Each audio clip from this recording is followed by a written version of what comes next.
हर लड़की की लाइफ में महीने में कुछ दिन ऐसे आते हैं ना जब हम चाहें या ना चाहें लेकिन हमारे मूड स्विंग्स कुछ अलग ही लेवल पर होते हैं। तो जी हाँ, आपने बिल्कुल ठीक समझा। I am talking about that days of the month जब हमको पीरियड्स आते हैं। और ये वाला फेज़ जो है ना, लिटरली फर्स्ट लेवल या सेकंड लेवल नहीं होता, सीधा सर्वाइवल मोड में हम जाते हैं। मतलब अनलिमिटेड ग्राम्स, अपने आप को कितना भी डाइवर्ट करने की कोशिश कर लो लेकिन वो डाइवर्जन हो ही नहीं पाता बिकॉज़ इतनी ज़्यादा पेन होती है और हर लड़की को अलग होती है। टॉकिंग अबाउट माई सेल्फ, मैं पीसीओएस वॉरियर भी हूँ और मेरी एक बेटी भी है। वेल, बहुत ज़्यादा क्रिटिकल पेन हो जाती है समहाउ। आप कितना भी डिस्ट्रैक्ट करो नहीं हो पाता। Back pain, stomach pain, legs cramp, oh my God, it's like unbearable sometimes. उसके बाद भी रोज़मर्रा के काम से हम लोग अपने आप को नहीं छुपाते। हर काम उसी तरीके से, उसी एफिशिएंसी से करने की कोशिश करते हैं।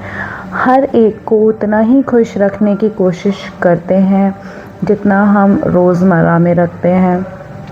तो थोड़ा सा रिलैक्स करने के बाद मैंने स्टार्ट करे अपने रोज़ के काम जो कि करने ही होते हैं। वैसे तो मेरा फास्ट भी था आज ट्यूसडे का, और साथ साथ में ये पेन भी था और घर के काम जो कि वाकई में बहुत ज़रूरी होते हैं बिकॉज़ हर लड़की को ये रहता है कि अपनी फैमिली को पूरा न्यूट्रिशन दूँ, चाहे हमें खुद की बैंड बज जाए, लेकिन क्या करें। बस फिर क्या था, मैं यहाँ पर बना रही थी भिंडी की सिंपल सी सब्ज़ी। मैगी मसाला ऐड करा था, उससे थोड़ा फ्लेवर इन्हांस हो जाता है। और साथ में मैंने बनाए परांठे जो कि फैमिली को अच्छे भी लगते हैं, और सूखी सब्ज़ी के साथ थोड़ा परांठे हो जाएँ तो थोड़ा टेस्ट इम्प्रूव हो जाता है। तो आज मेड भी नहीं आई थी तो रोटी भी मुझे खुद ही बनानी पड़ी। वो कहते हैं ना, कितने भी हेल्प में रख लो आप हाउस हेल्प्स, लेकिन जिस दिन आपको वाकई में ही ज़रूरत होती है ना, उस दिन कोई नहीं आता। और साथ साथ मैं थोड़ा अपने आप को बेटर फ़ील करवाने के लिए हर्बल टी पी रही थी जो कि ठंडी हो गई थी। और रोटी बनाते बनाते मैं सोच रही थी कि यार, मतलब क्या ही कहा जाए ना, कहने को मेरी भी जॉइंट फैमिली में शादी हुई है, लेकिन यही है कि कोई हेल्प नहीं करता है। कोई mother in law, sister in law भी पास में रहती है लेकिन कोई नहीं आता मेरे पास। ऐसा नहीं है कि मैं उनके साथ निभाती नहीं हूँ, लेकिन वो मेरे साथ नहीं निभाना चाहते। वो सिर्फ सब कुछ मेरी बड़ी वाली जो जेठानी है उसको ही देखते हैं, उसके बच्चों के साथ हर वक्त इंडल्ज्ड रहते हैं। उसके बच्चों को उन्होंने पहले दिन से पाला है, आज वो बच्चे बड़े हो गए हैं, लेकिन अभी तक मेरी बेटी 5 साल की है, किसी ने नहीं संभाला उसको। तो मुझे तो ये चीज़ फ़ील होगी ना, चाहे कोई कुछ भी कहे। तो बस यही है, अब अकेले रहना सीख लिया है, अपनी फैमिली को कैसे संभालना है सीख लिया है, खुश रहना सीख लिया है। तो मैं आपसे भी यही कहूँगी कि बिना किसी से एक्सपेक्टेशन रखे अपनी लाइफ को चलाते रहो, अपनी फैमिली के साथ खुश रहो, और बस फिर देखना भगवान आपका कैसे साथ देंगे। क्योंकि मैंने सीख लिया है कि जब तक हम लोगों से उम्मीदें रखेंगे, हमारी उम्मीदें हमेशा टूटेंगी, क्योंकि लोग हमारे एक्सपेक्टेशंस कभी पूरी नहीं कर पाएंगे। जो हम चाहते हैं वो क्यों करेंगे यार, हमारे हिसाब से क्यों चलेगा कोई। तो बस यही है, अपना खुद से जो कर सकते हो बेस्ट वो करो अपनी फैमिली के लिए, अपने लिए। और यही है कि थोड़ा ब्लॉग वगैरह बना रही हूँ आजकल, तो थोड़ा पॉजिटिव फ़ील हो रहा है। आप भी मुझे सपोर्ट करिएगा और मेरे चैनल को सब्सक्राइब करिएगा, उससे मुझे बहुत ज़्यादा अच्छा लगेगा। और प्लीज़ थोड़े प्यारे प्यारे से कमेंट्स करना शुरू करो। और यहाँ पर मैंने जो वेजिटेबल्स ली थी उसको मैं निकाल रही थी पॉलीथीन से, लोकल जो वेजिटेबल वेंडर होता है ना, उसी से मैंने ली थी। वॉश कर रही थी अच्छे से, क्योंकि फ्रिज में लगाने से पहले हमेशा वेजिटेबल्स को वॉश करना चाहिए। यहाँ पर मैंने कच्चे केले भी लिए हैं, देखती हूँ आधे किलो का मैं चिप्स बनाऊँगी और आधों की कुछ पकौड़े वगैरह ट्राई करूँगी।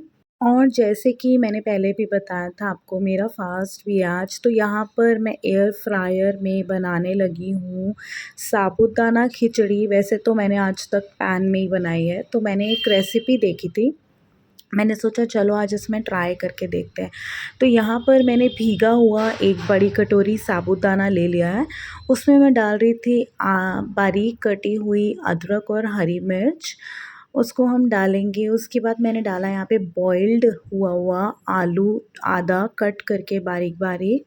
इसको थोड़ा-थोड़ा साथ-साथ मिक्स करते रहना है और यहाँ पर हम 1 बड़ा चम्मच घी डालेंगे। मेरा छोटा चम्मच था इसलिए मैंने 2 चम्मच डाला है और बहुत ही जेंटली इसको मिक्स करना है क्योंकि साबूदाना बड़ा ही डेलिकेट होता है और हल्का-हल्का हाथ चलाएँगे, उसको मिक्स करेंगे। उसके बाद इसमें मैंने डाला सेंधा नमक और गरम मसाला। बस आप चाहो तो मूँगफली भी डाल सकते हो, पर मैंने सुबह नाश्ते में मूँगफली खाई थी इसलिए अब मैंने नहीं डाली। अब इसको हम एयर फ्रायर में रख देंगे और 10 मिनट्स के लिए इसको हम ऑन करके 160 या 180 डिग्री पे शायद मैंने चलाया था इसको, हाँ, 140 डिग्री सेल्सियस पे पहले चलाया क्योंकि इसमें ऊपर से हीट आती है। उसके बाद इसको आपको एक बार फिर से रीचेक करना पड़ेगा जब वो टाइम फिनिश हो जाएगा। अगेन इसको आप स्टिर करोगे क्योंकि जो एयर फ्रायर में है ना, हीट हमेशा ऊपर से आती है और दोबारा से एक बार मैंने 5 मिनट के लिए उसको कुक होने रख दिया सेम टेम्परेचर पे और यहाँ पर जो है मेरी खिचड़ी बनके तैयार हो गई है। आप देख सकते हो कि एकदम बीच-बीच में कुछ-कुछ साबूदाने ट्रांसपेरेंट भी हो गए हैं। यही इसकी पहचान होती है कि ये पक गया अच्छे से और भीगा हुआ था तो कच्चा तो नहीं रहेगा। और कितनी खिली-खिली मेरी खिचड़ी बनी है देख सकते हो। तो चलो फिर मैं इसको एन्जॉय करती हूँ क्योंकि मेरा व्रत भी है। और खाने के बाद अब फिर से लग गई काम पर। देख सकते हो आप, मैं यहाँ पे बना रही थी डिनर के लिए कढ़ी सबके लिए। तो यहाँ पे आज मैंने प्याज का इस्तेमाल नहीं करना था, प्लेन बेसन के पकौड़े बनाए हैं। उसमें हरी मिर्च, नमक, हल्दी और अजवाइन डाल के सिंपल से प्लेन पकौड़े मैंने बना दिए हैं। और मैं पकौड़ों को डबल फ्राई करती हूँ, क्या आप भी करते हो? मुझे बताना कमेंट्स में। उससे क्या रहता है ना कि पकौड़ों में एक तो एक अच्छा सा क्रिस्प आ जाता है और एक बारी में अगर आप फुल पे करके बनाओगे तो पकौड़े जल भी सकते हैं।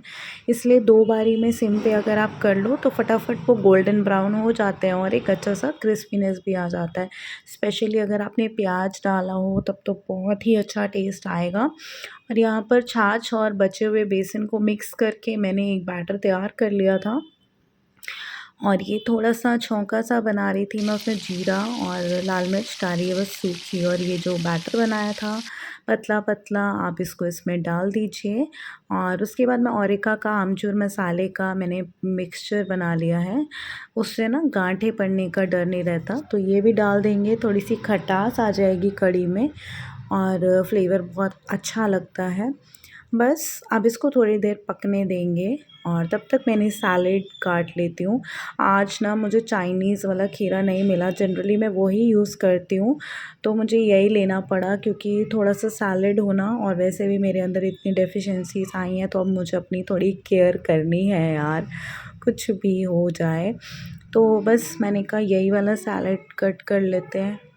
जब तक कढ़ी बन रही है यहाँ पर मेरा सैलेड भी कट गया। एक पीस मैंने टेस्ट करके देखा पहले कि कड़वा तो नहीं है, क्योंकि जो ये वाला खीरा होता है ना ये कड़वा होता है, बट क्रंची बहुत था, फ्रेश था एकदम। और भी सैलेड में काटती लेकिन प्याज तो खाना नहीं था, तो मैंने सिर्फ़ खीरा ही कट कर लिया। और यहाँ पर मेरी कढ़ी जो है उसको एक अच्छा सा बॉयल आ गया था, 2 से 3 बॉयल आने के बाद मैंने इसमें कड़ी पत्ता ऐड करा। आप चाहो तो तड़के के टाइम भी कर सकते हो। और बनाए हुए सारे ही पकौड़े मैंने इसके अंदर डाल दिए क्योंकि जब तक पकौड़े अच्छे से कढ़ी में पकते नहीं हैं ना, तब तक उसमें वो सॉफ्टनेस नहीं आती जो होनी चाहिए आइडियली। और इसके बाद दोबारा मैंने कम से कम 30 टू 40 मिनट्स कढ़ी को पकाया, क्योंकि हमारे बड़े कहते हैं कि कढ़ी जितनी पकती है ना उतनी ही स्वाद बनती है। और अच्छे से पकने के बाद इसमें मैं एक बार दोबारा तड़का लगाऊंगी, जो कि सेकंड तड़का होगा। तो कढ़ी तो मेरी बॉयल हो गई है, मैंने उसको सिम पे रखा हुआ है। साथ साथ सेकंड तड़के की तैयारी कर लेते हैं। सेकंड वाला तड़का मैं लगाऊंगी सरसों के तेल में। सरसों का तेल जब अच्छे से गर्म हो जाएगा, उसकी सारी जो महक होती है वो निकल गई है। आप देख सकते हो इसमें बॉइलिंग पॉइंट पे ये तेल आ गया है। अब मैं इसमें डालूंगी राई और कसूरी मेथी। इससे जो है ना टेस्ट और ज़्यादा इम्प्रूव हो जाता है उसका, और एक अलग ही मतलब खुशबू आती है। ये मसाले जो है ना, इसी का मेन स्वाद होता है। साथ में कश्मीरी लाल मिर्च भी मैंने डाल दी है। तो लो जी, ये गया मेरा तड़का, और देख सकते हो कितना बढ़िया बॉयल आया है। सेकंड तड़के से सच में एक अलग ही टेस्ट आ जाता है। आप चाहो तो देसी घी से भी लगा सकते हो। और साथ में मैंने दूसरे कुकर में राइस भी बना दिए हैं। उम्मीद करती हूँ आपको आज का ब्लॉग पसंद आया होगा। अगर हाँ तो प्लीज़ मेरे चैनल को सब्सक्राइब कर दीजिए। मिलती हूँ बहुत ही जल्द एक न्यू ब्लॉग के साथ, और ये वाला ब्लॉग यहीं पे एंड कर रही हूँ और अपने आप को थोड़ा रिलैक्स कर रही हूँ आइस वाटर के अंदर फेस डिप करके। इससे वाकई में नर्व्स को बहुत ज़्यादा रिलैक्स मिलता है। So see you very soon with a new blog. तब तक के लिए bye bye, take care and thanks for watching.